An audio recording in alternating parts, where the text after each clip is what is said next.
Hello friends, welcome to our deep dive into Out of This World by Neville Goddard.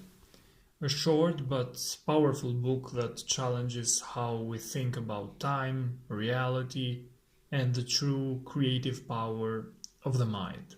In this video, we will explore Goddard's groundbreaking ideas on parallel realities, the power of assumption, and how consciousness determines the course of your life. Whether you're new to Neville's teachings or a long-time student of the law of assumption, this guide will walk you through his core message and show you how to put into practice all that we will learn. Get ready to shift your perspective and unlock the true potential of your imagination. Thinking fourth-dimensionally. Since man can observe an event before it occurs in the three dimensions of space, life on Earth must proceed according to plan, and this plan must exist elsewhere in another dimension and be slowly moving through our space. If the occurring events were not in this world when they were observed, then, to be perfectly logical, they must have been out of this world. And whatever is there to be seen before it occurs here must be predetermined from the point of view of man awake in a three-dimensional world. The most remarkable feature of man's future is its flexibility. It is determined by his attitudes rather than by his acts. According to Goddard, the cornerstone on which all things are based is man's concept of himself. He acts as he does and has the experiences that he does because his concept of himself is what it is and for no other reason. Had he a different concept of self, he would act differently. A change of concept of self automatically alters his future, and a change in any term of his future series of experiences reciprocally alters his concept of self.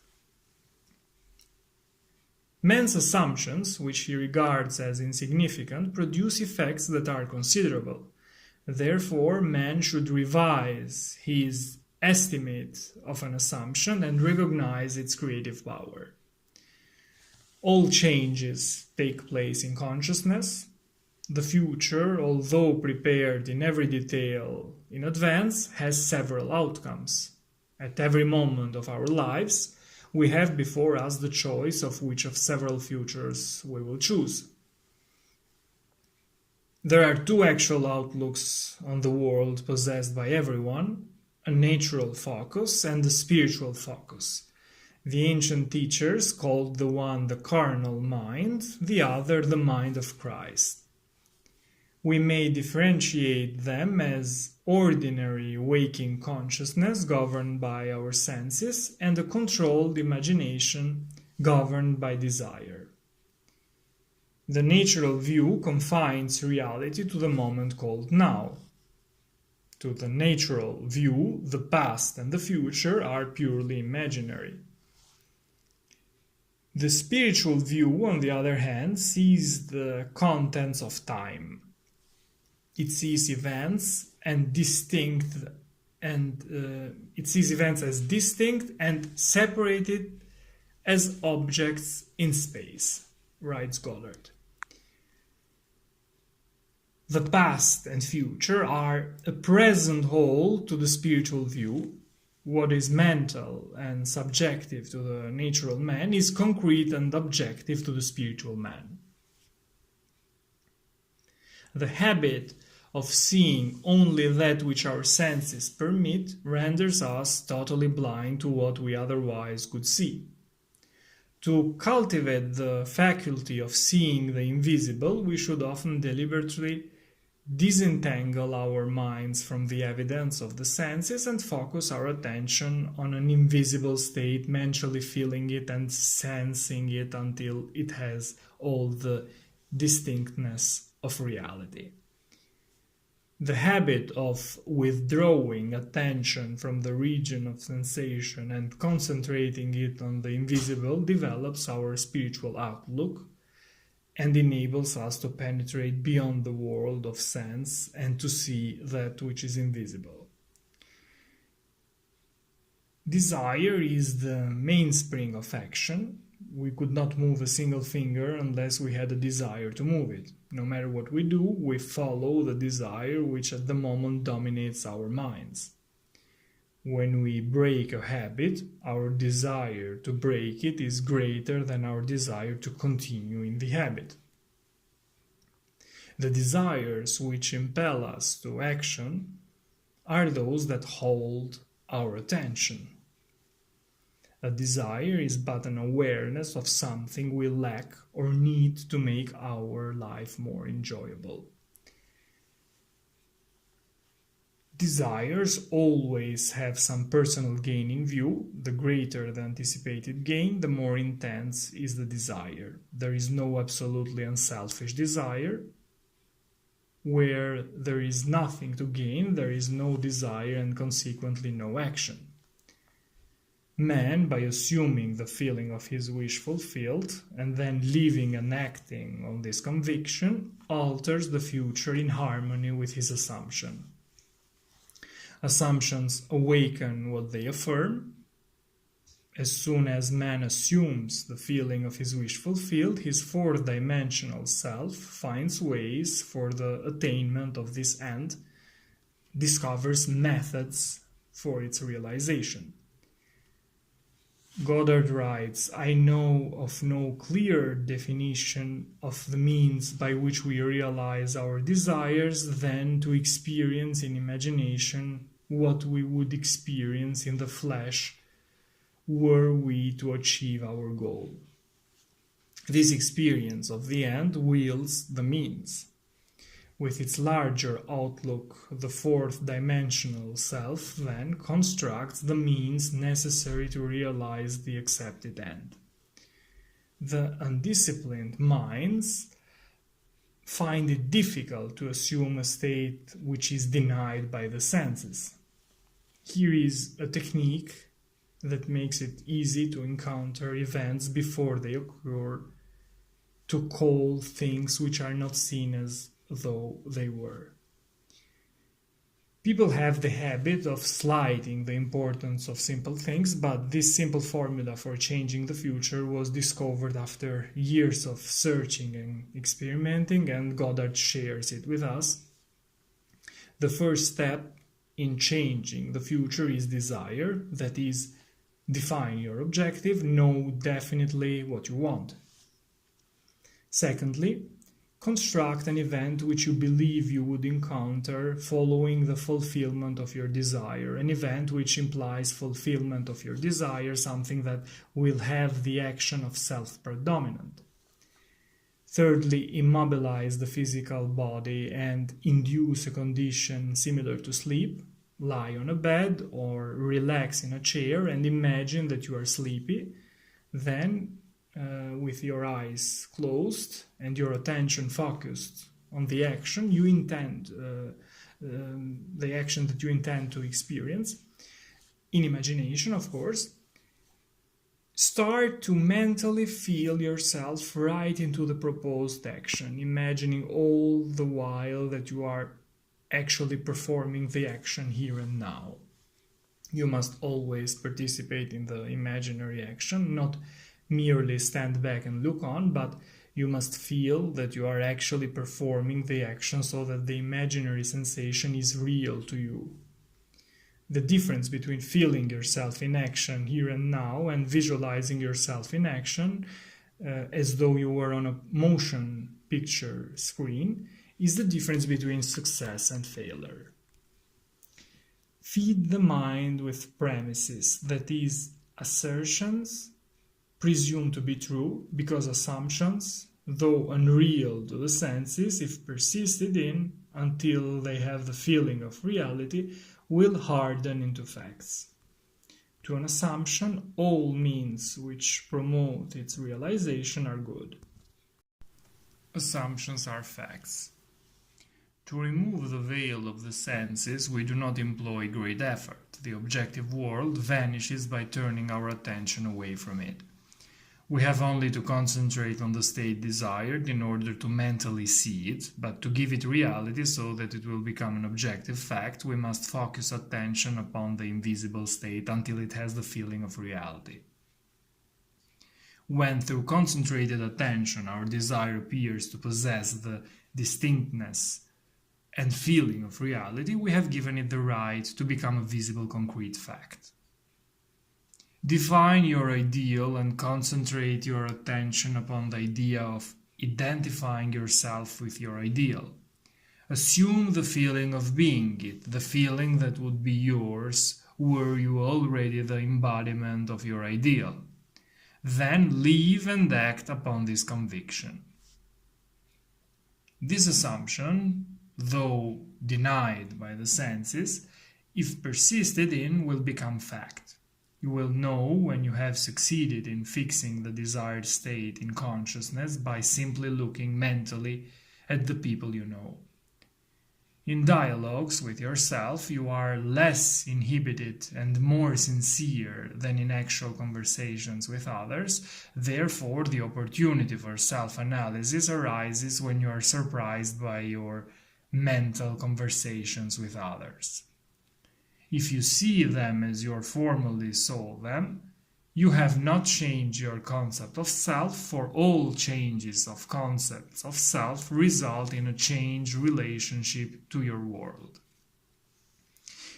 In your meditation, allow others to see you as they would see you were this new concept of self a concrete fact. You always seem to others an embodiment of the ideal you inspire.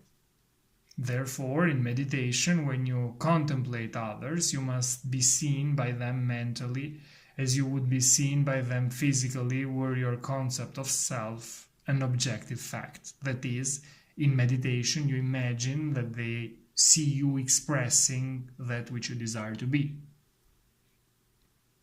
If you assume that you are what you want to be, your desire is fulfilled, and in fulfillment all longing is neutralized. You cannot continue desiring what you have already realized. Your desire is not something you labor to fulfill. It is recognizing something you already possess. It is assuming the feeling of being that which you desire to be.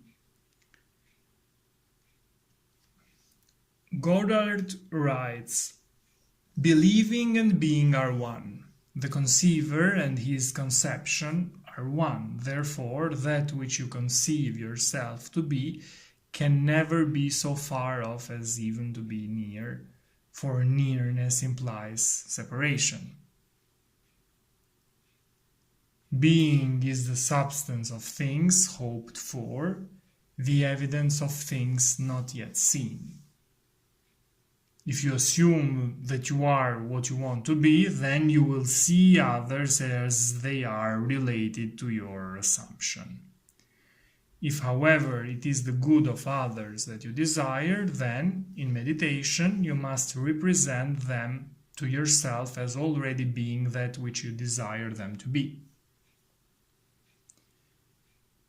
Goddard continues, "A dream is nothing more than uncontrolled four-dimensional thinking or the rearrangement of both past and future sensory impressions.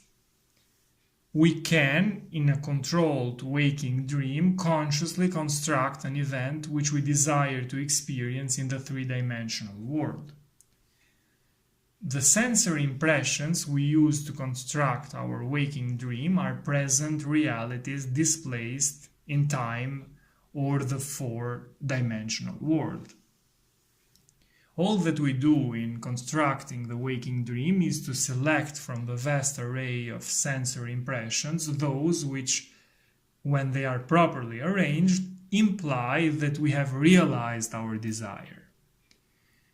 With the dream clearly defined, we relax in a chair and induce a state of consciousness similar to sleep, a state which, although bordering on sleep, leaves us in conscious control of the movements of our attention.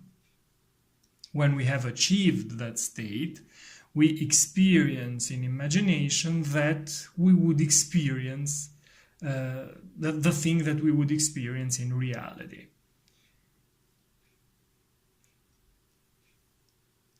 So, define your objective, know definitely what you want, construct an event which you believe you will encounter following the fulfillment of your desire, something which will have the action of self predominant, an event which implies the fulfillment of your desire. And third, immobilize the physical body and induce a state of consciousness similar to sleep. Then mentally feel yourself right into the proposed action, imagining all the while that you are actually performing the action here and now, so that you experience in imagination what you would experience in the flesh were you now to realize your goal. The power of imagination. You shall know the truth, and the truth shall make you free. Men claim that a true judgment must conform to the external reality to which it relates. This means that if I, while in prison, suggest to myself that I'm free and succeed in believing that I'm free, it is true that I believe in my freedom, but it does not follow that I'm free, for I may be the victim of illusion. The ancient teachers warned us not to judge from appearances, because, said they, the truth need not conform to the external reality to which it relates. They claimed that we bore false witness if we imagined evil against another, that no matter how real our belief appears to be, how truly it conforms to the external reality to which it relates, if it does not make free the one of whom we hold the belief, it is untrue and therefore a false judgment. Desire is the power imagination uses to fashion life about me as I fashion it within myself. I first desire to see a certain person or scene, and then I look as though I were seeing that which I want to see. And the imagined state becomes objectively real. I desire to hear, and then I listen as though I were hearing. And the imagined voice speaks that which I dictate, as though it had initiated the message. In dream, we are usually the servant of our vision rather than its master. But the internal fantasy of dream can be turned into an external reality. Goddard writes, in dream as in meditation, we slip from this world into a dimensionally larger world, and I know that the forms in dream are not flat two-dimensional images which modern psychologists believe them to be. They are substantial realities of the dimensionally larger world, and I can lay hold of them. I have discovered that if I surprise myself dreaming, I can lay hold of any inanimate or stationary form of the dream, a chair, a table, a stairway, a tree, and command myself to awake.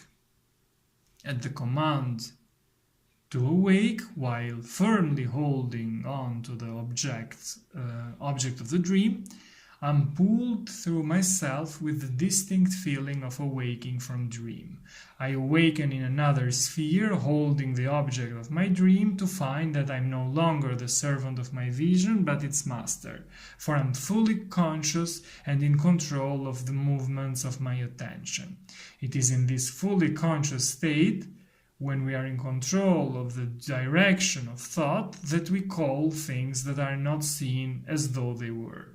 In this state, we call things by wishing and assuming the feeling of our wish fulfilled. Assume that you are that which you want to be. Experience in imagination what you would experience in the flesh were you already that which you want to be. Remain faithful to your assumptions so that you define yourself as that which you have assumed. There is no power outside of the consciousness of man to resurrect and make alive that which man desires to experience. That man who is accustomed to call up at will whatever images he pleases will be, by virtue of the power of his imagination, master of his fate. You shall know the truth, and the truth shall make you free. No one to change but self.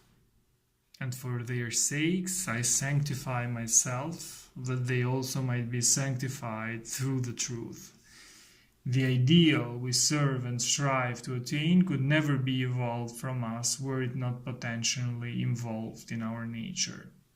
In the divine economy nothing is lost. There is no transforming power in death, and whether we are here or there, we fashion the world that surrounds us by the intensity of our imagination and feeling, and we illuminate or darken our lives by the concepts we hold of ourselves.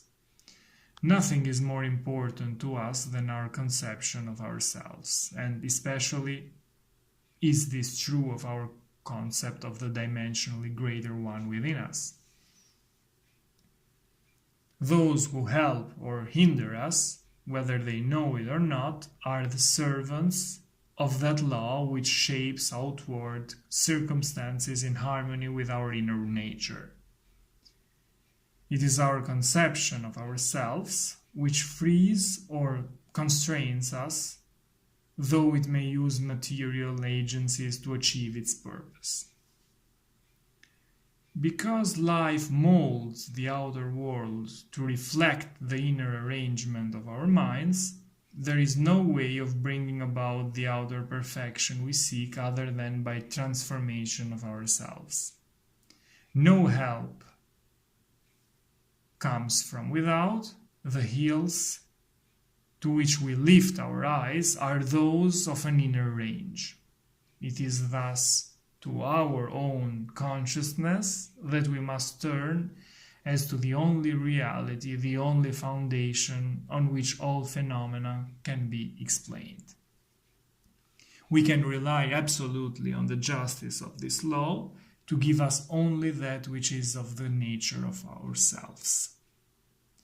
To attempt to change the world before we change our concept of ourselves is to struggle against the nature of things.